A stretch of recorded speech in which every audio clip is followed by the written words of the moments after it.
Friends అందరికీ పొద్దున్న నుంచి అయితే మా శైలజ వాళ్ళ ఇంట్లోకి అయితే రాలేదు. ఇంకో మా అన్న ఏం చేస్తున్నావు అన్న? లేబర్ కార్డ్ అయితే పెట్టిరు. లేబర్ కార్డ్ ఇయ్య కదా? లేబర్ కార్డే కానీ ఇంకా కాలేదు.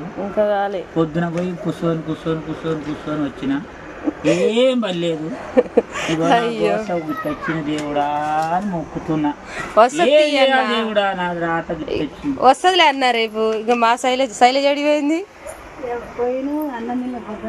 అయ్యో పొద్దుగాల 1000 రూపాయలు అన్నం వంతున్నావు, కూర వంతున్నావు. కూర ఉల్లిగడ్డ. ఏం కూర ఇది? ఉల్లిగడ్డ, కోడిగుడ్ల, ఎగ్ కర్రీ. జీలకర్ర వేస్తారా? ఇక ఫ్రెండ్స్ మా శైలజ అయితే ఎగ్ కర్రీ అయితే చేస్తుంది. కొత్తిమీర. మీరేం కూరలు చేసిరో